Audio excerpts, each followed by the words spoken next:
Friends, તમારું બધાનું સ્વાગત કરું છું. આજે હું લઉં છું અપૂર્ણાંક સંખ્યાઓ. અપૂર્ણાંક સંખ્યાઓ આપણે ગણિતમાં જ્યારે દાખલા ગણીએ ત્યારે વારંવાર આવે છે અને એના પ્રકાર વિશે આપણે જોઈએ તો અપૂર્ણાંક એટલે કે જે પૂર્ણ સંખ્યા નથી, જે સંખ્યા અધૂરી છે, પૂર્ણ નથી. પૂર્ણાંક હોય એ પૂર્ણ સંખ્યા પણ કંઈક અધૂરું છે, એને અપૂર્ણાંક સંખ્યાઓ કહેવામાં આવે છે. એના શબ્દ ઉપરથી જ ખબર પડી જાય છે. હવે એમાં જે પ્રકાર છે એમાં પહેલો પ્રકાર આપણે લઈએ છીએ શુદ્ધ અપૂર્ણાંક.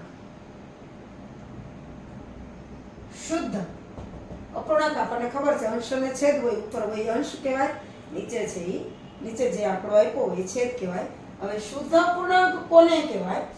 તો શુદ્ધ અપૂર્ણાંકમાં અંશ છે એની અંદર જે સંખ્યા હોય એ છેદની સંખ્યા કરતા નાની હોય, એને શુદ્ધ અપૂર્ણાંક કહેવાય. દાખલા તરીકે 1/2.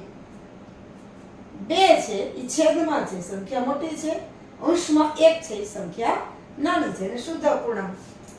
3/5 એ પણ શુદ્ધ અપૂર્ણાંક છે. ઘણી બધી સંખ્યાઓ આપણે લઈ શકીએ. 7/9, 21/29, ઘણી બધી સંખ્યાઓ છે એ આપણે લઈ શકીએ. એટલે શુદ્ધ અપૂર્ણાંક કે અંશ જે છે એમાં રહેલી સંખ્યા નાની હોય એના કરતા છેદમાં જે સંખ્યા છે હંમેશા મોટી હોય તો એને શુદ્ધ અપૂર્ણાંક કહેવાય.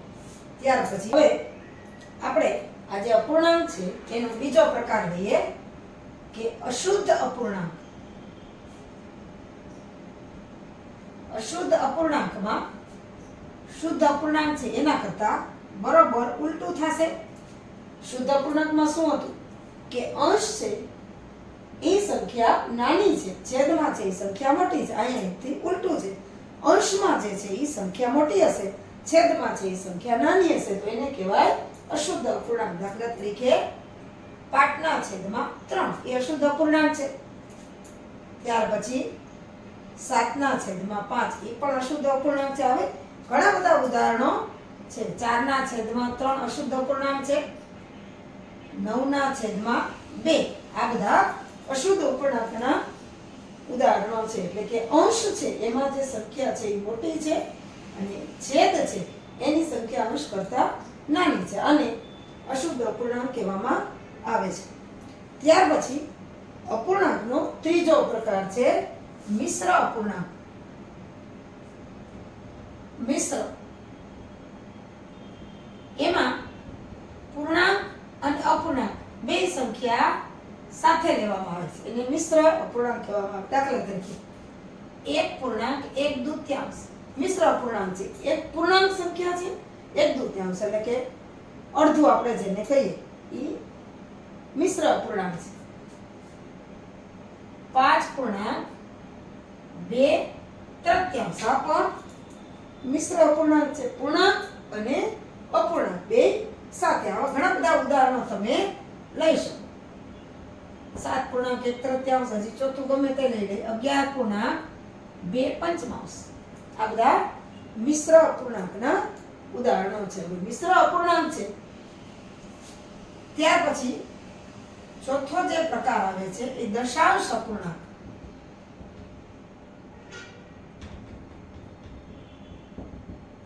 દશાંશ છે પણ અપૂર્ણાંક પણ પોઈન્ટ જેને આપણે ઇંગ્લિશમાં કહીએ છીએ દશાંશ અપૂર્ણાંક. દાખલા તરીકે 1/2 છે, એકને આપણે 1/2 તરીકે પણ લખીએ અને 0.5 એમ લખવું હોય તો એ દશાંશ અપૂર્ણાંક થઈ ગયો. આપણે 1 છે, 1/2 ને 1/2 કરીએ જો તો ભાગની આલે ભાગમાં પડશે શું? આપણને ખબર છે અહીં મીંડું તો અહીંયા 2×5 = 10 એટલે શું આવ્યું? 0.5. આ દશાંશ અપૂર્ણાંક છે. એટલે પોઈન્ટમાં જે સંખ્યાઓ હોય એ બધાને દશાંશ અપૂર્ણાંક સંખ્યા કહેવાય. 3.5 હોય, ત્યાર પછી 7.05 હોય. આવી તો ઘણી બધી સંખ્યાઓ છે. 9.25 હોય, ઘણી બધી. આજે દશાંશ સંખ્યાઓ છે જેમાં પોઈન્ટ આવે એને દશાંશ અપૂર્ણાંક કહેવામાં આવે છે. હવે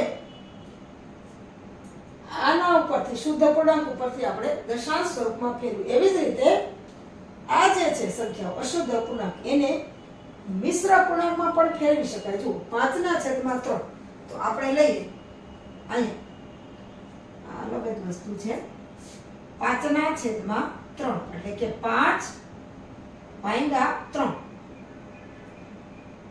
3 2 વધ્યા. હવે ભાગાકાર નહીં આવે એટલે એક તો પૂર્ણાંક થઈ ગયો એટલે આના પર આપણે લખી શકીએ એક પૂર્ણાંક અને 2/3. આ 5/3 ને આપણે મિશ્ર પૂર્ણાંક તરીકે આ રીતે પણ લખી શકાય. હવે આ બેનો ગુણાકાર થાય 3 * 3 વત્તા 2 3 ને 2 5 5/3 થઈ ગયા. આ રીતે અશુદ્ધ અપૂર્ણાંકમાંથી મિશ્ર અપૂર્ણાંકમાં પણ ફેરવી શકાય. હજી આપણે લઈએ 7/5 લઈએ અથવા તો 4/3 લઈએ, કોઈ પણ લઈએ. 4/3 લઈએ તો 4/3 3 * 3 એક વધે છે તો 1.1/3. છેદમાં તો આ જે 3 હોય એ જ આવે પણ આ જે ભાગફળ છે એ આવે 1.1/3. આનો ગુણાકાર કરો તો 3 × 1 3 3 + 1 4 4/3 અને આના બરાબર 5/3 ને આના બરાબર 4/3. આવી રીતે શુદ્ધ અપૂર્ણાંક હોય એની આપણે ભાગાકાર કરીએ તો દશાંશ અપૂર્ણાંકમાં પણ આવી શકે અને અશુદ્ધ અપૂર્ણાંકને આવી રીતે મિશ્ર અપૂર્ણાંકમાં પણ કરી શકીએ. મિશ્ર અપૂર્ણાંકને આપણે અશુદ્ધ અપૂર્ણાંકમાં ફેરવવું હોય તો ફેરવી શકીએ. કઈ રીતે? જો આ 2 * 2 ને 3/2 એ મિશ્ર અપૂર્ણાંકમાંથી અશુદ્ધ અપૂર્ણાંકમાં ફેરવા એવો છે. અને હું કરાવી દઉં 1.1/2 2 * 2 2 ને 1 3/2 થઈ ગયા અશુદ્ધ કારણ કે અંશ મોટો છે અને છેદ નાનો છે. અને 5 તેરી 15 15 ને 2 17 17/3 5.2/3 ને આપણે લખીએ 5 તેરી 15 ને 2 17/3 આ રીતે પણ લખી શકાય. આ રીતે 7 તેરી 21 ને 22/3 11 × 5 55 ને 2 57/5 આ રીતે પણ લખી શકીએ. આપણે બધા લખી નાખીએ 21 7 તેરી 21 1 22 22/3 અને છેલ્લી 11.2/5 એટલે 11 × 5 55 ને 2 57/3. એટલે આવી રીતે અપૂર્ણાંકના જે 4 પ્રકાર છે એ ચારેય પ્રકારને એક પ્રકારમાંથી બીજા પ્રકારમાં પણ ફેરવી શકીએ છીએ. એટલે જ્યારે ગણિત આપણે કરીએ ને એમાં જ્યારે અપૂર્ણાંકની વાત આવે ત્યારે આટલો જો આપણને સમજૂતી હોય તો આપણે સહેલાઈથી દાખલા ગણી શકીએ અને કોઈ પણ પ્રકારની ભૂલ થાય નહીં અને સાવ સહેલું જ છે.